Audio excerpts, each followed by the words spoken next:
పదవుల్లో మరోసారి ప్రభుత్వాలు రాకపోతే ఒక 5 సంవత్సరాలు కూడా ఓపిక పట్టకుండా కండువలు మార్చి వేరే పార్టీలో చేరినటువంటి వాళ్ళని చూస్తున్నాం. మరోసారి ఓడిపోతే ఊర్లలో జిల్లాల్లో పార్టీల జెండాలు ఉండవు, కండువలు ఉండవు, దిమ్మెలతో సహా పీకేసి వాళ్ళు చేరిన పార్టీల కలరేసి ఆ దిమ్మెలకు రంగులేసినట్టు వాళ్ళు చూస్తున్నాం. కానీ కమ్యూనిస్టు పార్టీ సిపిఐ, మీరు జాగ్రత్తగా వినండి ఈ మాట, ఎవరైనా అడిగితే చెప్పండి. కమ్యూనిస్టు పార్టీ సిపిఐ ఈ 100 సంవత్సరాలు ఒక్కరోజు కూడా అధికారంలో లేకున్నా ఓట్లు సీట్లు మాకు ముఖ్యం కాదని 100 సంవత్సరాలుగా పేదవాళ్ళ కోసం నిలబడి కొట్లాడుతున్న పార్టీ మన పార్టీ ఎర్రజెండా సిపిఐ అన్నటువంటి విషయాన్ని మనం అందరం కూడా అర్థం చేసుకోవాలి. నిజం ఇది. చాలా పార్టీలు అధికారం రాకపోతే మాయమైపోయాయి. తెలుగుదేశం లాంటి వీరులు చేరిన పార్టీ, వీరులు చాలా మంది పుట్టించినటువంటి పార్టీ, కానీ ఈరోజు కనబడడం లేదు తెలుగుదేశం లాంటి పార్టీ అధికారం లేకపోతే. కానీ మన పార్టీ చాలా మంది అంటారు, మీరు 100 సంవత్సరాలు అయ్యారు కానీ ఒక్కరోజు మీకు అధికారం రాలేదు కదా అంటారు. మేము అదే అంటున్నాం, 100 సంవత్సరాలు ఒక్కరోజు కూడా అధికారంలో లేకున్నా 100 సంవత్సరాలు నిర్జీవంగా మనం ఇక్కడ నిలబడి బ్రతికి ప్రజల గురించి మాట్లాడుతున్నాం ఇప్పటికి కూడా. అంటే అది మా గొప్పతనం, ఎర్రజెండా గొప్పతనం, మార్క్సిజం కమ్యూనిజం ఒక గొప్పతనం అనేటువంటి విషయాన్ని మనమంతా కూడా సగర్వంగా ప్రజలకు చెప్పాల్సినటువంటి అవసరం ఉంది.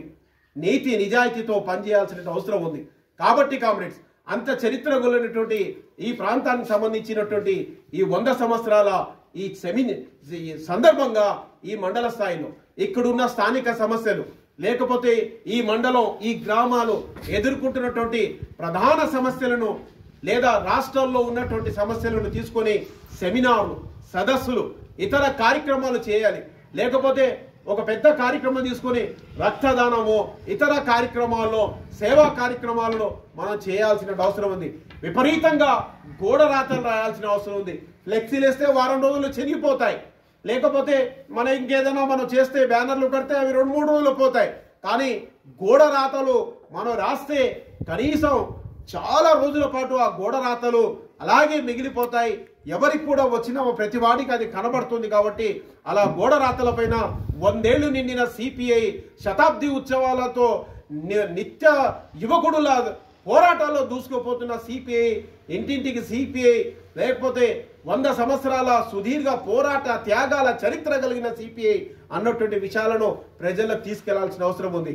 దాంతో పాటు ఇప్పుడు మనకు నేను ఇక్కడ కూర్చుంటే మన చంద్రమౌళి గారు చెప్పారు, ఈ కార్యక్రమానికి సంబంధించి విపరీతంగా ఈ అకాల వర్షాలు వచ్చి పంట నష్టపడి మొత్తం ఎక్కడెక్కడ పత్తి వేస్తే పత్తి మొత్తం చేనులో పండుకోవడం జరిగేది. వరి అంతా నాశనమైంది. లేకుంటే ఆ కొల్లాపూరు ఇతర నాగర్ కర్నూలు ప్రాంతాల్లో అయితే మినుములు కానీ మక్కలు కానీ ఏ వేసినా కూడా అంత నష్టం, మొత్తం నష్టం కావడం జరిగింది. ఇంత నష్టం అవుతుంటే రైతులను ఆదుకోమని మనం మొదటి రోజు నుంచి మన పార్టీ మనం వీలైన మేరకు చెప్తా ఉన్నాం. ఇతర ప్రజా సంఘాలు పార్టీలు చెప్తా ఉంటే ప్రభుత్వం ప్రధాన ప్రతిపక్ష పార్టీలు మాత్రం కేవలం నేను ఎన్నికలకు వ్యతిరేకం కాదు, ఎన్నికలకు మనం కూడా మద్దతు ఇస్తున్నాం, కానీ రాష్ట్ర యంత్రాంగం అంతా కూడా జూబ్లీ హిల్స్ లో జరిగే ఉప ఎన్నికలపైన దృష్టి పెట్టి రాష్ట్రంలో ఇన్ని వరదలు వానలు వచ్చి సతమతం అవుతున్న రైతుల్ని ఆదుకోవడానికి ఒక్కరు కూడా ఒక ప్రెస్కు సంబంధించిన ఒక చర్య కూడా చేపట్టడం లేదు. ఇది చాలా శోచనీయం, దారుణమైన విషయం. కాబట్టి సిపిఐగా ఎక్కడెక్కడ పంట నష్టం జరిగిందో, ఏ ప్రాంతాల్లో ఏ ఊర్లో ఎక్కువ రైతులకు బాధలు కలిగాయో అవన్నీ కూడా మనం వెళ్ళి మన నాయకత్వం అంతా కూడా వెళ్ళి ఆ ఫోటోలు రైతులతో అన్ని మొత్తం రికార్డు చేసుకొని రాసుకొని మొత్తం కూడా తీసుకొని వచ్చి ఇక్కడ అన్ని కూడా ఏర్పాటు చేసుకోవాలని ఆ సందర్భంగా మనం అంతా కూడా ప్రజలకు సంబంధించిన కార్యక్రమాల్లో పోవాలని మిమ్మల్ని అందరూ కూడా కోరుతూ, ముఖ్యంగా ఒక విషయంతో చెప్పి నేను ముగిస్తాను.